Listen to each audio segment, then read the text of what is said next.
de la tarde, muy buena semana, bienvenidos a la emisión en directo de Noticiero Guatevisión. Mi nombre es Rocío Lazo y como siempre me da muchísimo gusto poder saludarles, acompañarles y darles a conocer las noticias que han marcado la jornada. Vamos directo a los titulares, bienvenidos. Un joven de 24 años, sobreviviente del buzazo bajo el puente Belice, sale del hospital 8 días después de la tragedia y se reencuentra con su familia.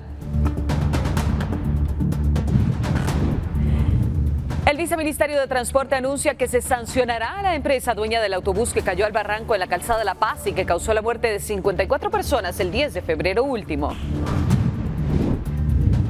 Recicladores y recolectores de desechos bloquean de nuevo el ingreso al vertedero de la zona 3 capitalina, con lo que piden se derogue el reglamento que obliga a la clasificación de desechos, pues perjudica a miles de trabajadores.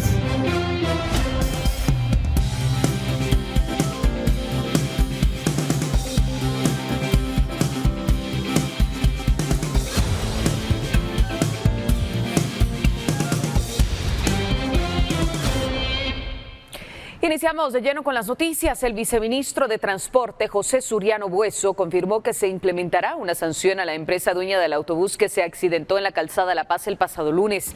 La misma será aplicada porque el colectivo se encontraba fuera de la ruta y debido a que el piloto no contaba con licencia autorizada para transportar pasajeros.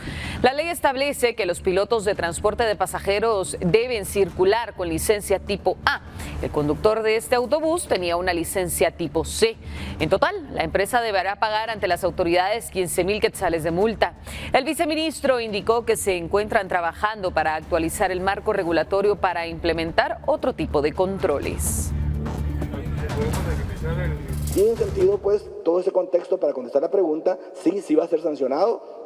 Se ha venido sancionando en el ámbito de competencia con el Ministerio de Gobernaciones, en el ámbito de competencia de la Dirección General de Transporte y caso en particular se crea todo un expediente, no había procesos de ese tipo de elementos, las leyes están fragmentadas y hay que ponerlas todos de una forma adecuada para que realmente se vuelva un tema sistémico para que de hoy en adelante pues todo ese tipo de acciones se puedan sancionar en el marco de la ley y que pues esto se impacte directamente en prevención.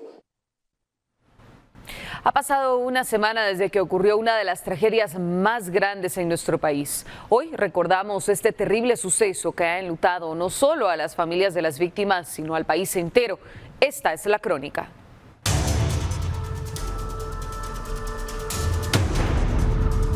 Excesiva velocidad, falla en los frenos, desperfectos mecánicos o irresponsabilidad.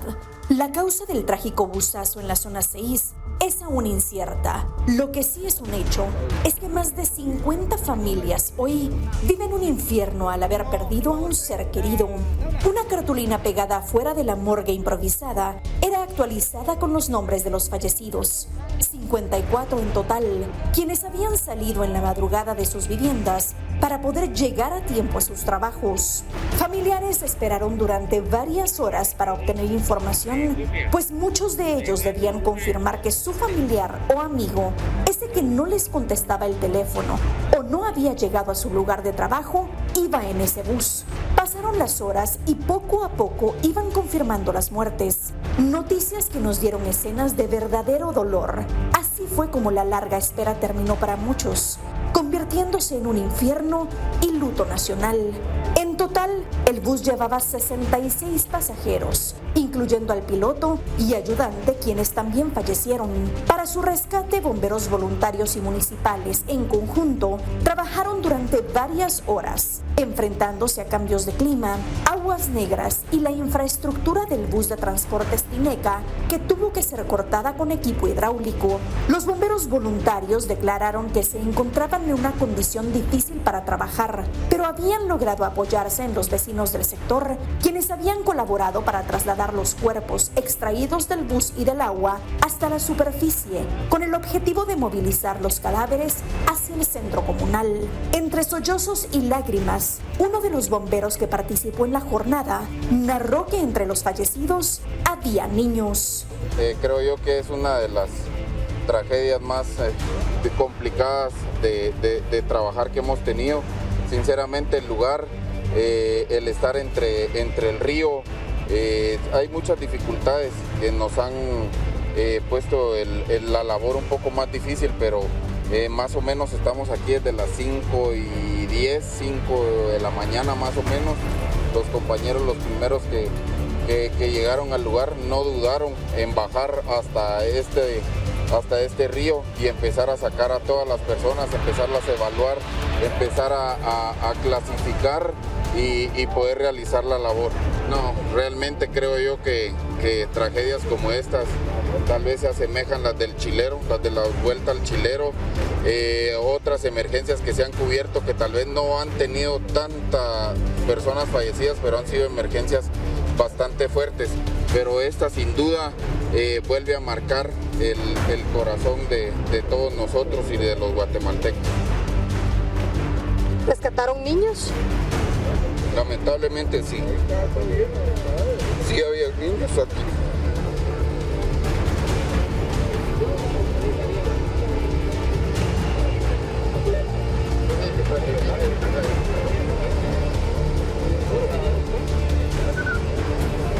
Creo que todo el que es padre entiende el sentimiento. Pero aquí estamos, dando el 100% por rescatar hasta la última persona. Y si nos llevan 2 días más, aquí vamos a estar hasta lograr. Y es que la labor de los socorristas no es nada fácil. Salvan vidas poniendo en riesgo la de ellos. Esconden sus sentimientos, pues su único objetivo es servir.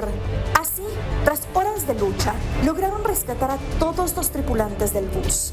El cuerpo del piloto fue el último que fue extraído de los hierros retorcidos. Los cuerpos de las víctimas fueron entregados uno a uno a sus familiares para ser velados y enterrados. Despedidas inesperadas que dejan un enorme vacío. Mientras ese dolor contagia al país entero, el Ministerio de Desarrollo ha anunciado que tiene previsto comenzar por el levantamiento de datos para la entrega de algún tipo de apoyo a las familias de las víctimas. El gobierno anunció que a algunas familias se les apoyará con becas de estudio, mientras que a otros con programas del adulto mayor, así como otro tipo de ayuda. Según las autoridades del MIDES, se había contemplado el pago de un aporte económico. Sin embargo, esto se está evaluando, ya que la aseguradora ya expuso que se hará cargo de los gastos, sumado a que el Congreso ya aprobó un aporte de 50,000 quetzales para las familias. En el caso de la investigación, los trabajos del Ministerio Público continúan para lograr encontrar la verdadera razón del accidente, y la extracción del bus en el barranco corresponde a esta entidad. Amílcar Montejo explicó que el bus extraurbano es parte de la evidencia de la tragedia y agregó que Metra y la Policía Municipal de Tránsito de la Ciudad de Guatemala están dispuestos a apoyar en las operaciones correspondientes. Moisés Ortiz, vocero del Ministerio Público, informó que la Fiscalía de Delitos contra la Vida y la Integridad de las Personas tiene peritajes e inspecciones pendientes que hacer en la unidad de transporte. Añadió que cuando las diligencias se efectúen, se entregará el vehículo a la Policía Nacional Civil para su resguardo en un predio. Ahora se está a la espera de que el presidente Bernardo Arévalo tome la decisión sobre reformar o no el reglamento que regula el transporte público extraurbano para que no se repita una situación similar, evitando así una tragedia.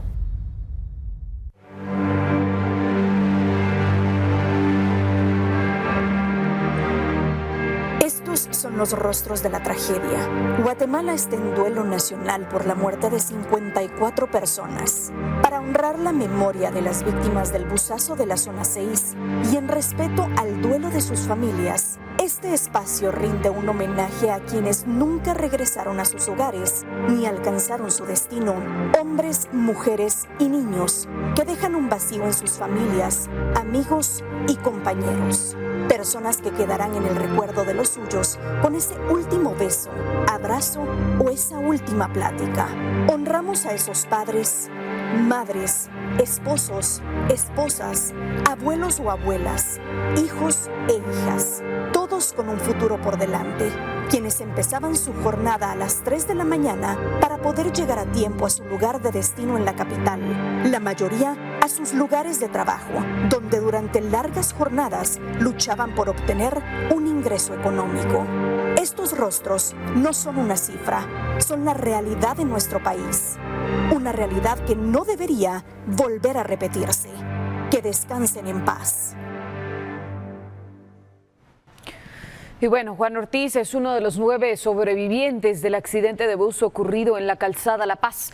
Para lograr su recuperación debe ser sometido a una cirugía y pide apoyo de los guatemaltecos para salir adelante. La vida de Juan Ortiz Galicia, de 34 años, cambió el 10 de febrero del 2025. Aunque es uno de los 9 sobrevivientes del busazo de la calzada La Paz, nada volverá a ser lo mismo. Él contó al equipo de Guatevisión y Prensa Libre durante su entrevista que logró sobrevivir gracias a que se encontraba en los últimos asientos del bus, luego que el piloto perdiera el control de la unidad por viajar a excesiva velocidad. Ortiz Galicia lo único que pensó era sujetarse del sillón lo más fuerte posible, pues debía luchar por sus 3 hijos y su esposa. Abordó el bus en carretera al Atlántico ese lunes para llegar a la terminal, pues debía subir a otro bus para dirigirse a su trabajo en Santa Rosa, donde hacía la instalación eléctrica en una construcción. Sin embargo, 19 minutos más tarde ocurrió la tragedia en donde murieron 54 pasajeros. Fíjese que yo viajaba hacia Barberena, Santa Rosa. Entonces yo tomaba el bus aquí para la zona 4, lo que es la terminal. Y yo básicamente me iba día lunes y regresaba día viernes.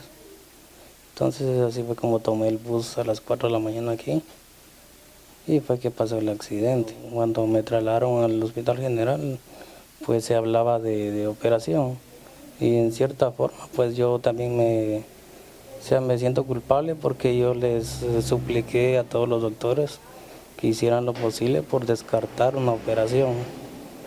Y al principio me decían que no había posibilidad de salir sin operación, ¿va? Entonces me tuvieron haciéndome bastantes exámenes y todo.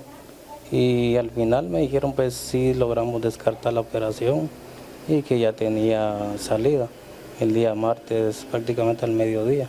Juan Ortiz relató que al momento que el bus cayó al vacío, hizo todo lo posible por ponerse a salvo, pero el impacto ocasionó que golpeara contra el tubo del sillón, lo que provocó una lesión de la pelvis que separó los huesos 4 centímetros, por lo que necesitará una cirugía. El costo de esta operación podría llegar hasta los 30,000 quetzales. Dinero con el que no cuentan. Su familia suplica por ayuda para salir adelante y que él pueda caminar y valerse por sí mismo. A pesar de este diagnóstico, en el Hospital General San Juan de Dios le dieron el alta al día siguiente del accidente. Se consultó al centro asistencial cuáles fueron los criterios médicos para tomar esta decisión e indicaron que la familia puede acercarse a la jefatura de traumatología para que puedan apoyarle los médicos tratantes. Ortiz Galicia debe ser atendido las 24 horas por su esposa, ya que debido a las lesiones no puede levantarse de la cama, que tampoco es apta para su recuperación. La familia de Juan Ortiz pide apoyo económico para comprar una cama de hospital, toallas húmedas y pañales, que son necesarios para su recuperación.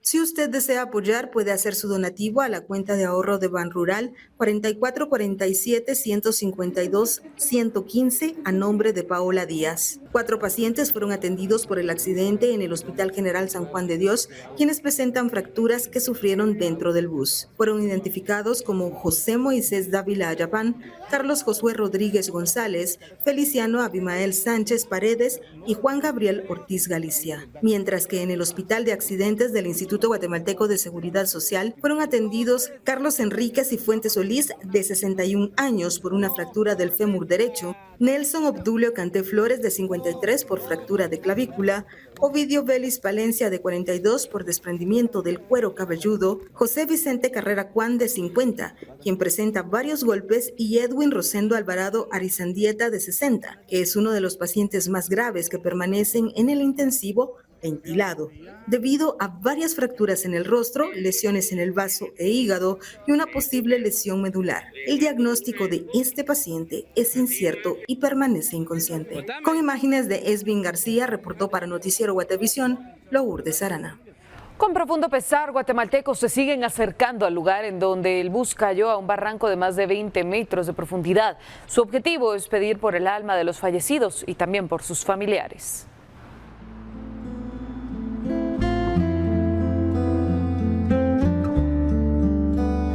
Te quiero mucho.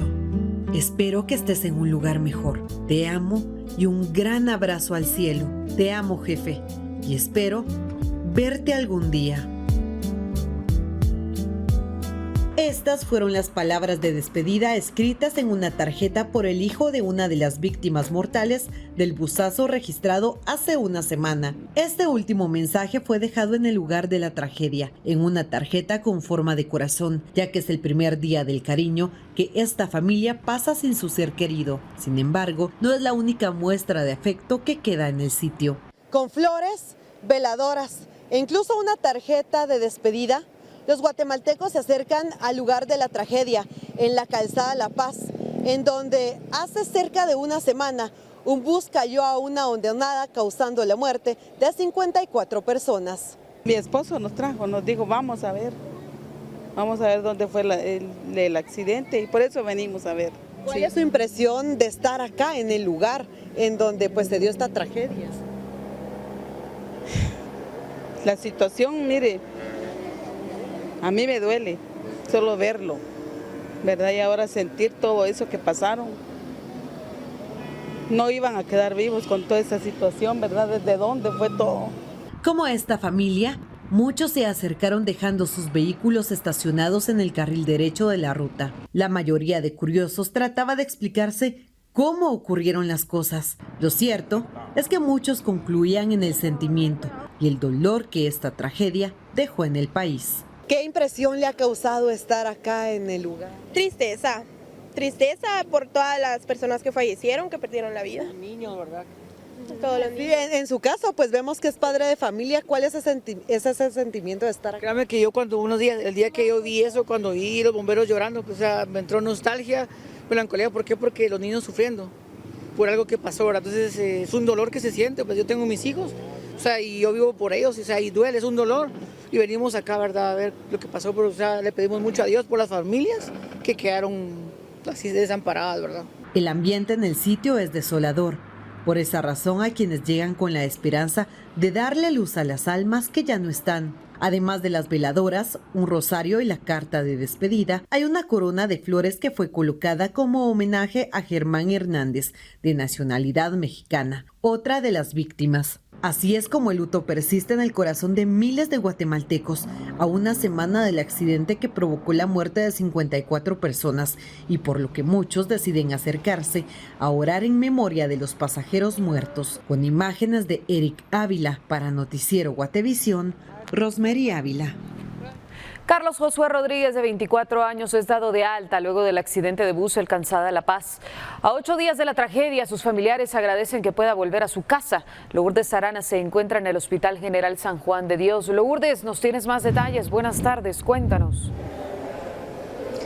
Muy buenas tardes, Rocío, un gusto saludarte y tal como tú mencionas nos encontramos en el Hospital General San Juan de Dios, en donde se prevé que en los próximos minutos se le dé el alta a Carlos Josué Rodríguez González, de 24 años, quien hace 8 días fue uno de los sobrevivientes que ingresó a esta emergencia y que justamente durante la jornada de este lunes se le estará dando el alta. Importante mencionar que pudimos entrevistar a su mamá. Ella nos da el testimonio de cómo vivió esta semana luego del accidente, además cuál ha sido la evolución de su hijo. Se informó por parte de la señora que su hijo ha tenido pesadillas luego que pasara este accidente. Él fue operado 2 veces en una cirugía de la cabeza debido a que tenía coágulos. Sin embargo, pues ya se encuentra estable. Además también se tuvo que entubar uno de los pulmones debido a que tenía agua y sangre también. En este caso, pues doña Irma nos habló de cómo ha vivido estos días y también la evolución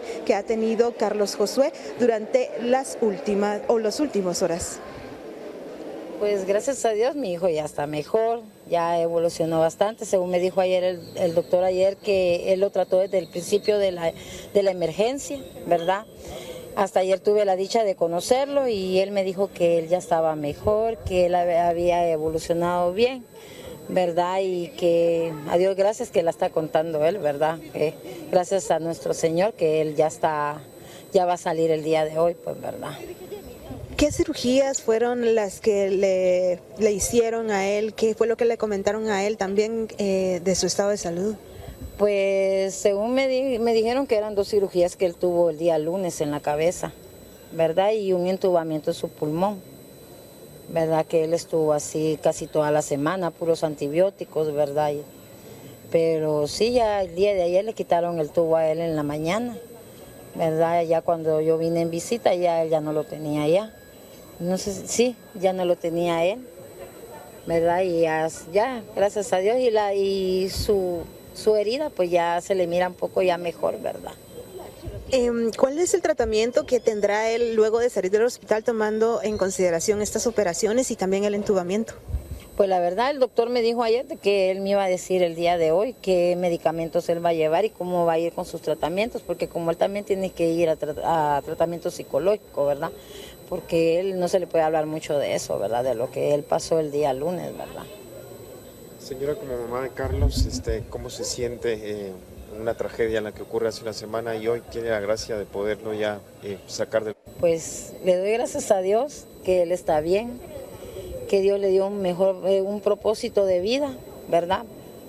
Para que él sea una mejor persona, ¿verdad? Y que él reflexione con todo esto que ha pasado, ¿verdad? Porque él está joven, ¿verdad? Él está joven, tiene 24 años, ¿verdad? Y es de que él ya mire que ya el Dios es el que está siempre con él. Además, tuvimos la oportunidad de hablar con su tía. Ella vive en Santo Domingo, Los Ocotes, y también nos comentaba que han hablado con los vecinos que viven en este sector, ya que la mayoría de ellos se conocía, y pues nos comentaron que el piloto pues no era su profesión el manejar las camionetas. Él trabajaba como ayudante de camioneta y pues definitivamente esto tuvo que ver en este accidente de tránsito. Esta es información de último momento que surge, ya que pues se hablaba que únicamente el piloto tenía una licencia tipo C. Ahora se sabe que él era el ayudante de la camioneta y pues no tenía la expertise para manejar este tipo de vehículos. Otro dato importante que nos mencionaba doña Jenny es que su hijo viajaba en el último asiento en el rincón de esta camioneta. Él se encontraba en la orilla del asiento, sin embargo pues hizo cambio con otra persona, puesto que esta persona ya era una persona de la tercera edad, iba a bajar en la siguiente parada. Entonces hacen el cambio de asiento, sin embargo pues esto a él le salvó la vida, mientras que a la persona de la tercera edad pues le causó la muerte durante la jornada de este lunes 10 de febrero, que dejó el saldo de 54 personas fallecidas. Es parte de la información que se genera desde el Hospital General San Juan de Dios. Con esta información pues yo retorno contigo allá a los estudios centrales. Muchísimas gracias, estoy segura tendrás más actualizaciones informativas respecto a este tema. Gracias, Lourdes, por tu reporte. Vamos a la pausa, volvemos con más.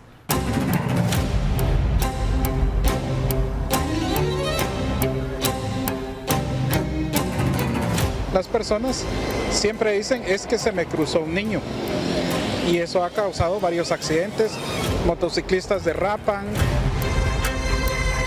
Lo que pasa es que en esta área hace algunos años fue atropellado un niño.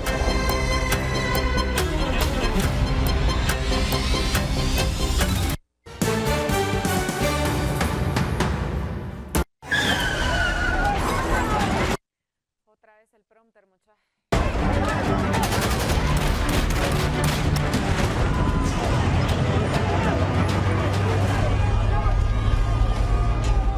Comenzamos ahora con nuestro resumen de sucesos. 2 mujeres y un menor resultaron heridos luego de que un vehículo chocara contra la parte trasera de una plataforma en el kilómetro 25 de la ruta interamericana. Alondra Juárez, de 20 años, y el menor de 3 fueron trasladados al hospital de Antigua. Bomberos voluntarios utilizaron equipo de rescate vehicular para liberar a Irma Yolanda Herrera, de 63 años, quien quedó atrapada en el automóvil. Los bomberos compartieron un video durante el rescate de Yolanda, donde se observa que un paramédico trata de calmar a la mujer mientras otros rescatistas utilizan equipo para liberar sus piernas. Tranquila, mi reina, ¿yo? Tranquila. Respire poquito a poquito. Ahorita la vamos a sacar, ¿yo? Usted la sostiene. Ahora. Cuidado aquí por si se activa la bolsa. Ciérrala. Ya. Ahí está encendido, ahí está encendido. Ahí lo apagaste, ahí está. Ciérralo. Más. Ahí voy, a la vez. Ahí va. Señora, ¿me va a buscar si hay dolor o yo? Sí, usted me dice si hay dolor o yo. No, mire, no vea. Ahora. Dale. Cierre sus ojitos, mi reina. Voy. Llega. Póngase en la cara. Yo aquí cargo lente. Ahí con el compañero. Espera, mi reina. Permiso. Colóquese, le voy a colocar esto, ¿yo? Se reporta un accidente de tránsito en la zona 11 de Misco. El hecho fue grabado por la cámara de un motociclista y se ve que un semáforo da verde. En ese momento los vehículos comienzan a avanzar. Un motorista trata de cruzar rápidamente, pero no lo logra. La motocicleta es impactada por un automóvil y el piloto cae a unos metros del lugar del hecho. Tras el golpe, el piloto de la motocicleta se levanta y un hombre sale del automóvil.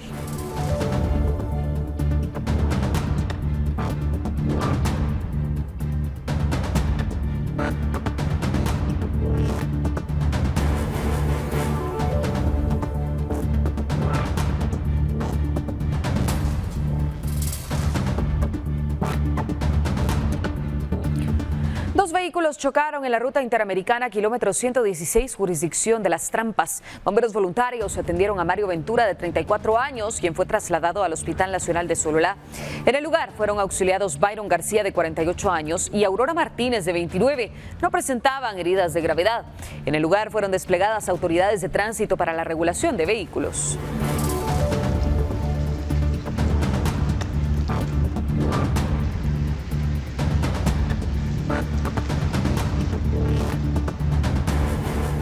En la notificación Vista Hermosa, zona 5 de Retaluleu, una carpintería fue consumida por las llamas luego de que un cortocircuito provocara el incendio. El carpintero René Adolfo Nolasco relató a los socorristas que había ido a almorzar y al regresar encontró la carpintería en llamas. Los vecinos intentaron apagar el fuego esparciendo agua que trasladaron con cubetas y mangueras mientras esperaban la llegada de los cuerpos de socorro.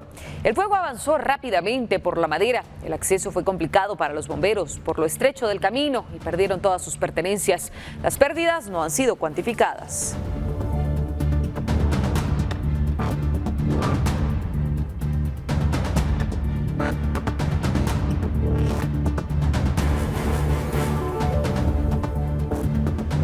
El agricultor Pedro Cabrera, de 53 años, caminaba hacia su casa cuando fue alcanzado por un cable de alta tensión que se reventó y cayó sobre él. La emergencia ocurrió en el parcelamiento Caballo Blanco, a unos 25 kilómetros de la cabecera municipal de Retaluleu. Paramédicos de los bomberos voluntarios fueron alertados por los familiares y vecinos del sector, quienes ayudaron al afectado. Los bomberos lo estabilizaron y trasladaron de inmediato hacia la emergencia del Hospital Nacional en Retaluleu, con quemaduras de segundo grado en diferentes partes del cuerpo.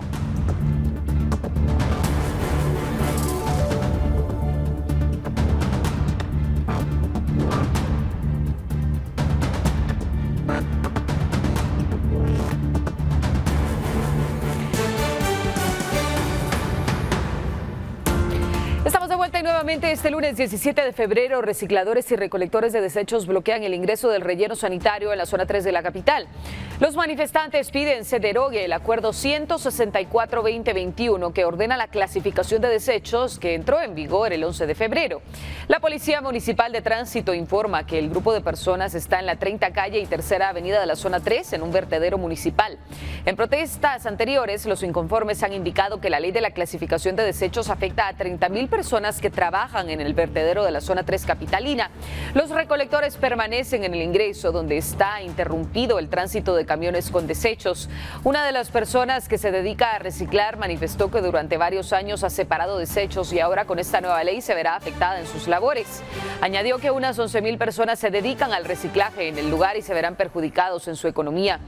Esperan ser escuchados, de lo contrario continuarán con la manifestación, pues necesitan trabajar y llevar el sustento a sus familias, aseguraron.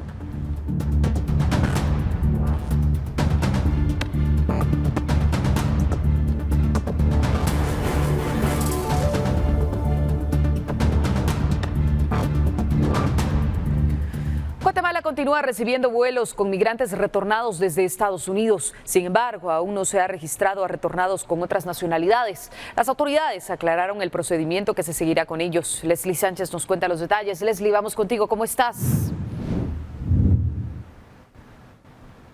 Rocío, es un gusto poderte saludar y por supuesto también a quienes nos ven a través de Noticiero Guatevisión a esta hora de la tarde. Te comento que hasta este momento Guatemala aún no ha recibido ninguna orden por parte de los Estados Unidos para poder albergar o recibir más bien a deportados que sean de otras nacionalidades. Recordemos que durante la visita del secretario de Estado de los Estados Unidos a Guatemala, Marco Rubio, se acordó que Guatemala estaría incrementando hasta en un 40% los vuelos de retornados o de deportados que vienen desde los Estados Unidos hacia acá, hacia Guatemala, y también se estaría incluyendo en ese trayecto, en ese transcurso, a deportados de otras nacionalidades, no importando el país. Hoy el presidente Bernardo Arévalo ha aclarado que hasta este momento aún no se ha recibido ningún vuelo que contenga a migrantes de otros países. Sin embargo, cuando se haga, se comenzará a implementar ese proceso. ¿Y en qué consistiría? Bien, en cuanto a los deportados de nacionalidades como Sudamérica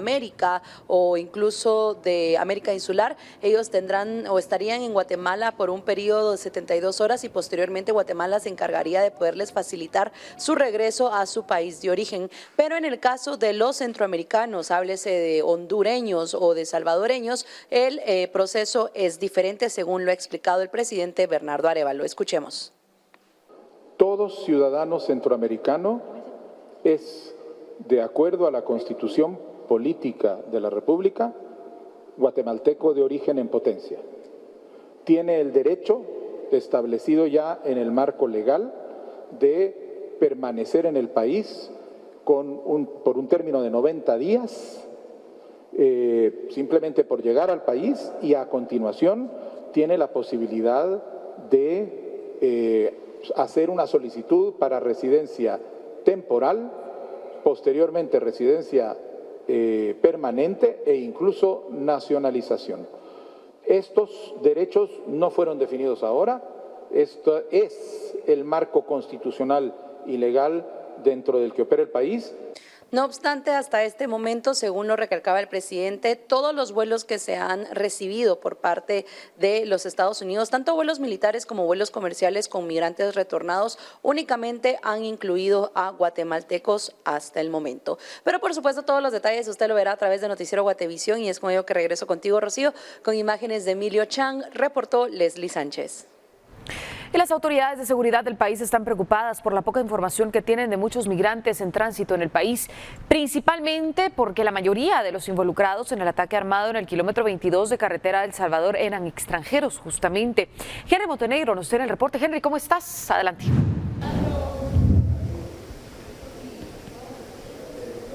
Rocío, ¿qué tal? Muy buenas tardes, qué gusto saludarte. Y bueno, luego de este ataque armado registrado la semana pasada en el kilómetro 22 de carretera del Salvador, en donde murió el narcotraficante hondureño Byron Ruiz, se ha despertado la preocupación en la Policía Nacional Civil, sobre todo por los migrantes en tránsito por nuestro país y que no continúan su trayecto rumbo a los Estados Unidos. Eso tomando en cuenta que durante este incidente únicamente había una persona guatemalteca, mientras tanto el resto eran extranjeros, según el reporte que tiene la PNC. Y hoy durante una reunión acá en el Congreso, el director de la entidad policial ha hecho un requerimiento para que desde el Congreso se pueda hacer algún tipo de verificación en cuanto a los permisos que se otorgan a los migrantes, pero principalmente algunos casos, como por ejemplo los venezolanos, de cual su país no brinda información sobre si tienen o no antecedentes, y por lo tanto la PNC considera que pueden ser susceptibles a ser reclutados por parte de las pandillas. En este momento nuestra mayor preocupación como Policía Nacional Civil es todos los que se quedaron en su país y que debido a las políticas migratorias que está desarrollando actualmente la nueva administración en Estados Unidos, ellos se puedan permanecer en el país y se queden estancados y sean también vulnerables para ser reclutados por las estructuras criminales que ya operan en nuestro país, como el tema de las pandillas, el tema de los prestamistas colombianos. Además, se tiene previsto que en los siguientes días se presente acá en el Congreso una propuesta de iniciativa de ley por parte del Ministerio de Gobernación, con la cual busca que se puedan se puede endurecer en este caso las medidas en contra de las extorsiones, como por ejemplo también el que se puedan desactivar los teléfonos y no son únicamente los chips. En el caso de Guatemala, sumado también a que pueda haber algún tipo de inhabilitación de las cuentas bancarias de las personas que se dediquen a cometer este delito. Sin embargo, se prevé que en estos días ingrese acá al Congreso para que comience su discusión en torno siempre a este tema de la delincuencia. Con imágenes de Esvin García para Noticiero Guatevisión, Henry Montenegro.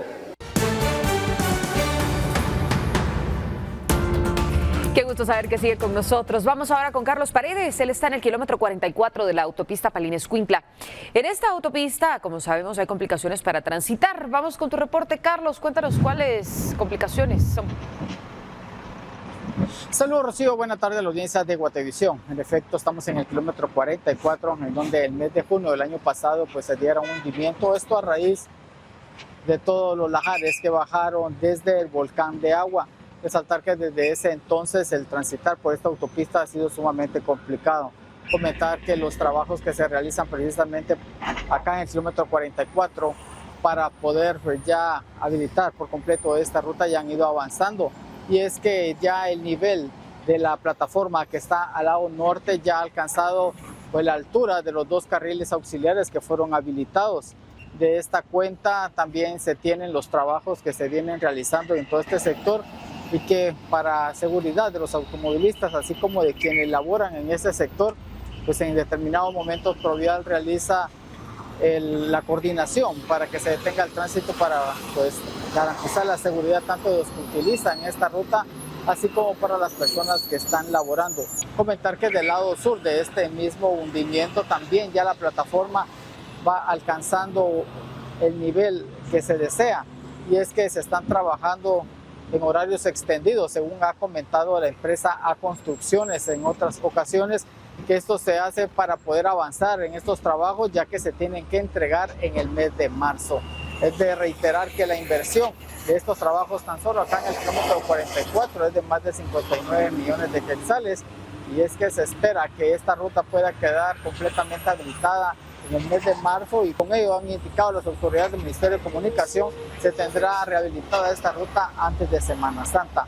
Lo que se quiere es tener ya despejada esta vía para dicha fecha y que no haya ninguna complicación para las personas que quieran viajar hacia la costa sur. Esta es la información que les tenemos, Rocío. También es de resaltarles que es importante respetar el límite de velocidad, que es de 20 kilómetros por hora, esto para evitar cualquier accidente en este lugar. Informó desde Escuintla para Noticiero Guatevisión, Carlos Paredes. Con esta noticia que enluta el mundo musical, ponemos punto y final a la emisión en directo de Noticiero Guatevisión. Mi nombre es Rocío Lazo y como siempre ha sido un verdadero gusto poder acompañarle, darle a conocer las noticias más importantes. Deseo que tenga usted una excelente semana. Nos vemos.